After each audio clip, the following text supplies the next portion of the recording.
Hey guys, welcome back to another video. Today we're going to be taking a look at what if we were to see a Republican trifecta in the 2024 presidential election this November 5th, meaning that the Republicans take back control of the House, also flip the Senate, and win the presidency or general election. Basically, Mike Johnson would be Speaker once again, Donald Trump would take the White House once again, and whoever the majority leader of the Senate for the GOP would also take control. All the three major, races going in favor of the GOP. But before we get started, make sure you guys are subscribed. Click the bell so you don't miss out my content. Press the like button. Share this video. Don't forget, if you're interested, we have memberships. You can find links to that in the description section. So in this video, we're going to be taking a look at the presidential election electoral map, also the Senate, and later in this video, we're going to be taking a look at the House of Representatives. But to begin, let's start off with the general election. So, any Republican trifecta scenario, and by the way, I did do this video a few months back when Biden was still in the race. Now, obviously, we have a totally different candidate, so why not do it again? I do think that Iowa is going to be solid red for Donald Trump. This state's not going to be close at all, no matter who the Democrat nominee is. Donald Trump's going to win it by over 10 percentage points, cracking double digits. Iowa is going to be likely for him comfortable. Probably he will be close to 10 points in my opinion. And then you have Texas, a border state. That's likely for Donald Trump. As we all know, immigration is a losing issue for Kamala Harris. She can't address the border whatsoever. And then you have the state of Florida. This state entirely has totally abandoned the Democratic Party as a whole. And the Democratic Party of Florida is just an utter disaster. And Hispanics in this state, specifically Cuban Americans, are really trending towards the right in favor of Republicans. You take a look at Miami-Dade County. Republicans are doing tremendous. They are leading in terms of the early vote, in which 4 years ago, you compare that, they were not. And Miami-Dade County actually flipped from blue to red to DeSantis in the midterms. He won by nearly 20 points. Even Marco Rubio managed to get 13% in the state overall. Then you have Colorado. This state's actually trending towards the left. It is getting bluer. I don't think it's going to be close at all. Kamala should comfortably win that by probably around 10 points in my opinion. And then you have New Mexico. This state, because it's a border state, it could be closer than we think, but still I have Kamala winning it by around 7 percentage points. Albuquerque is a Democratic stronghold county. It's hard for Trump to overcome the votes. And there you have Minnesota. I think it's going to be likely for Kamala by around 5 percentage points, mainly because Tim Walz is her VP, and he's on the same ticket, obviously, and he's literally the governor in this state who is very popular. I think he won by around 6 points last time, which doesn't sound like a lot, but it pretty much is. And because obviously he's the governor here, I think he alone will carry Kamala, and he's going to help her gain some more support.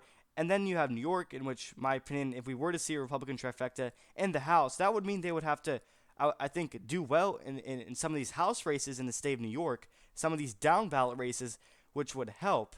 And therefore, I think New York could be likely decided within single digits by maybe 9 or 10 percentage points. And when Biden was still in the race, on average, he was only leading by 7 to 8% on RCP. And now Kamala Harris, at this point in time, on average, is leading Trump in the state of New York by 13 to 14 points. You keep in mind, this state had the worst polling error out of all 50 in the 2020 election. Right before the election, they had Biden up by 29. He only won by 23. So that's roughly 8 points polling error.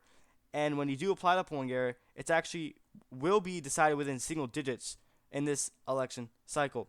And then you have New Hampshire. This state has a lot of college-educated voters, and that group really pans out well for Democrats. And because Tim Walz is Kamala's VP, as governor, he focused heavily on education. I think that can correlate to a lot of those New Hampshire voters. This state in general is just trending further to the left. This state, in terms of polling, is actually doing better for Kamala than any other swing state because, according to the polls, Virginia is actually going to vote to the right of the state of New Hampshire, which goes to show you the trends and the shifts in both of those states. New Hampshire is trending to the left of a state like Virginia. And then moving on to the lean states for both of these candidates, if we were to see a Republican trifecta in this election, I do think Wisconsin would be lean for the former president. It was the reddest Rust Belt state of the three in 2020 and 2016, and the Obama era as well. Wisconsin voted to the right of both Pennsylvania and Michigan, and also they had the second worst polling error other than New York in 2020. Right before the election, they had Biden up by 6 points. He did not get anywhere near there. He only won by 0.6. So I think the polls are really going to be wrong in the state of Wisconsin. And then you have Nevada, which I think is going to be tilt for Donald Trump. I think Arizona is going to be lean, so I do see Arizona voting to the right of Nevada. And then I also think Georgia is going to be lean for the former president, as well as a state like North Carolina. So let's begin with Arizona. This state's a border state just like Texas. I do think that really alone, that one issue, really hurts Kamala Harris's chances. And even the most left-leaning polls in this state, CBS News, which is not Trump-friendly whatsoever, has him up by 3 points in this state. Not looking good for her. Maricopa County is really what's going to decide this state. And Trump doesn't necessarily have to win Maricopa County. For example, she can still win it by 1 point, but wind up losing the state as a whole because Biden won it by 2. Meanwhile, he only won the state by 0.3 of just 11,000 votes. I think if Trump improves on his margin in some of these stronghold Republican counties, not just Maricopa, like, Yuma, Arizona, or Navajo, I think he's on track to win this state. And I think he will improve among Hispanic voters as well. And the main reason why Biden won the state in 2020 was because he did better among the McCain-style voters. People on the right call them neocons. Those type of people voted for Mitt Romney, McCain, and partially Trump in 2016, but a lot of them, or a good amount of them, actually broke to Biden in 2020 because he was seen as a more of a moderate candidate, even though he was a Democrat, because Trump was, you can say, more extreme. But now I don't see how Kamala is the same as Biden when it comes to being a moderate candidate. She's not moderate whatsoever. So I see a lot of the neocons actually going back and supporting Donald Trump. But I think there could be a lot of ticket splitting in which they won't support Kari Lake, which we'll get to the Senate later. And then you have North Carolina, in which I believe Harris just yesterday actually pulled $2 million out of the state and dumped it into Virginia, which shows you that she's getting desperate in the state of Virginia, and North Carolina is basically a lost cause. Now, there could be a scenario in which Mark Robinson does hurt Donald Trump on the governorship, but still, that's not going to really move the needle at all. And then you have the state of Georgia. Biden won it for the first time for any Democrat since Bill Clinton. Main reason why, because he got high turnout in the Atlanta metro area, obviously among African-American voters, the suburbs especially, which were really important. Biden had a lot of enthusiasm, obviously. He had COVID on his side. You had BLM go against Donald Trump. You had the major celebrity endorsements. All those three things I just mentioned, with the exception of the celebrity endorsements, are not really here this time around to save Kamala Harris. And then you have Nevada. I think right off the bat, Trump's going to flip Washoe County. You take a look at the early numbers in the state, Republicans are leading by roughly 40,000 votes the last time I checked. And I know not every Republican is voting for Donald Trump, but you can make the same case for Democrats. Not every Democrat is voting for Kamala Harris. So those things cancel out. But Republicans are doing tremendously better in terms of their early vote. In 2020, they were down by 40,000 votes. Now they're up by 40,000. So I think Trump was going to improve in Clark County, the Vegas area, which is a Democratic stronghold county, and that's what the Democrats really rely on in this state. The only way they can win is through Clark County, and as of right now, Trump's performing better among Hispanic voters, so he's probably going to win the state by a narrow tilt margin of about 1 percentage point, in my opinion, in a trifecta scenario. And then you have the state of Virginia, which we just talked about. Glenn Youngkin has been trying to remove non-citizens from voting in this state, and he's doing whatever he can to make this state extremely close. And for those of you who say it's impossible for Trump to flip Virginia, well, guess what? He was winning it on the RCP average by 0.4% when Biden was still in the race. And then Kamala obviously gained ground from her own party because Biden had no enthusiasm whatsoever. Obviously, she's going to gain some support that Biden originally lost. But still, as of right now, I only see her winning by around 4 percentage points, a lean margin in this state. And then you have the state of Michigan, which I would originally actually have Kamala Harris winning the state by a tilt margin of under a percentage point. But for the sake of this video, because historically speaking, the three Rust Belt states don't normally or typically split apart or break apart from each other, I can't have Michigan going blue, but then you have Pennsylvania and Wisconsin going to the right. I mean, it still could make sense because Michigan was the bluest Rust Belt state of the three in 2020 by far. It went to Biden by nearly 3 points. So I truly do think Kamala can win Michigan, and I would normally have her winning it. But because these three Rust Belt states haven't split apart in such a long time, I just can't do it. And you take a look at the large uncommitted vote in the state. 100,000 voters voted uncommitted. The momentum is in favor of Donald Trump. And then you have Pennsylvania, which I also have Trump winning it in a trifecta scenario. Obviously, you got John Butler County, which is right next door to Pittsburgh, and Erie County up to the north, which obviously with these contested counties like Erie County, Northampton, I see Trump flipping both of those counties. Northampton only went to Biden by 0.7. You have Central County, which went to Biden by 4.5. I don't necessarily think Trump's going to win that county, but still, if you can make it close enough or improve on his margins, I do think he's on track to win this state. I expect him to have high performance in some of these stronghold Democratic counties. Next to Butler, which is where he got shot at, which I think can really drive turnout. And by the way, by the time I'm recording this video, roughly 12% of Republicans have voted so far in the early vote in Pennsylvania. So right now, the early vote, you may say Democrats are up by 30 points. Well, guess what? A lot of them are voting on election day, which if they get the turnout they need, Trump is going to flip the state, and that's exactly what majority of polls show on 538 and RCP as well, and including Philadelphia as well. If Kamala does not have a performance in par or in line with Joe Biden in this state in 2020, she's easily going to lose this state.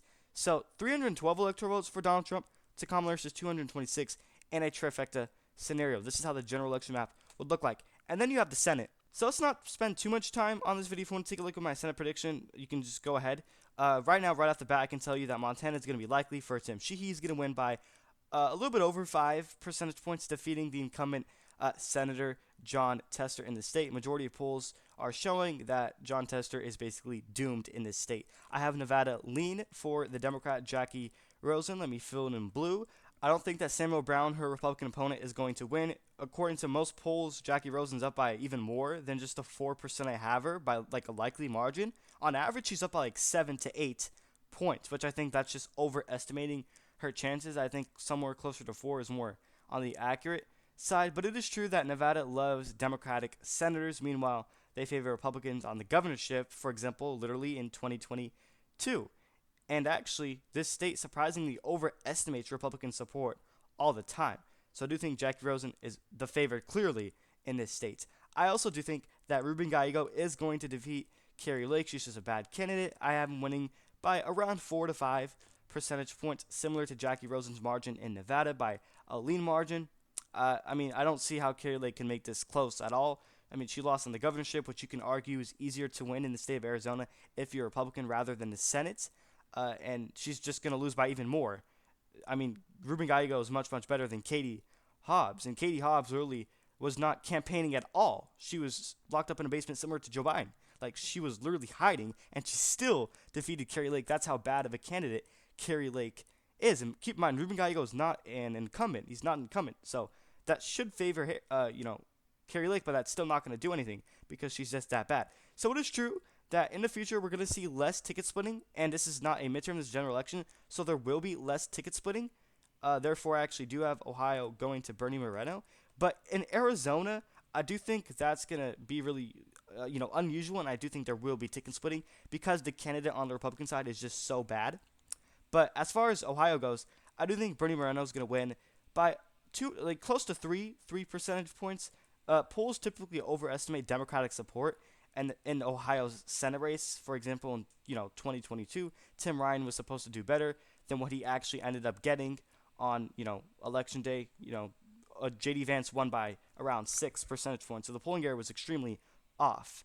And I think the polls are gonna be wrong. On average, Sherrod Brown is up by 1 point, and his numbers keep streaking. By the way, so as we get closer to November 5th, which by the way, I don't think the polls are almost done. Basically, we're not gonna get new polling because the election is literally 6 days away. So, therefore, Ohio is going to be red. On the Senate level, you have Nebraska. I do think Deb Fischer is going to pull out the victory in a hard-fought battle by probably 2 to 3 percentage points. The Democrats chose an independent candidate to run because obviously a Democrat is not going to win in the state of Nebraska, which is kind of smart on their part. Dan Osborne is polling neck and neck, but still, I don't think it's going to be enough to win this state. And also, Dan Osborne called Deb Fischer a neocon, which maybe will hurt her, but still, I don't think she's going to lose this seat. And then you have Texas. I think that's going to be lean, not likely for Ted Cruz. You could argue that he's not the most popular candidate. You can say he's a pretty bad, I wouldn't call a bad candidate. I think he's just an average candidate. He's still going to win by, in my opinion, 4 percentage points. And in 2018, he only won by like what, around 2 points against Beto O'Rourke. This time around, he's facing Colin Allred, who doesn't really have a lot of name recognition, which is gonna hurt him. That's a disadvantage for him. So I just don't see how Democrats can flip Texas Senate race. And then you have the three Rust Belt states before we move on to the House of Representatives: Wisconsin, Michigan, and Pennsylvania. I think Wisconsin's going to be tilt for Tammy Baldwin. She's going to win by around 1 percentage point. Eric Hovde is doing tremendous in terms of fundraising numbers. A lot of, actually, majority of polls on average only has Tammy Baldwin up by like, what, 1.5%. So this race can be surprisingly close. But the reason why I don't have Tammy Baldwin losing is because I just can't see her losing this race. She's an electoral juggernaut, just like Bob Casey from Pennsylvania. She never loses. I believe the last time she won, it was by like, what, 10 points? So she's not going to lose. Michigan, I think, is going to be lean for the Democrat Alyssa Slotkin, going up against Mike Rogers on the Republican side. He is pretty much a weak candidate. And Alyssa Slotkin, you can argue, is also a weak candidate on the Democratic side. She is not an incumbent, which is going to help, Mike Rogers. But still, in 2022, Michigan severely underestimated Gretchen Whitmer. I'm not trying to compare this to the general election, but still, I think Michigan's lean for the Democrats in the Senate.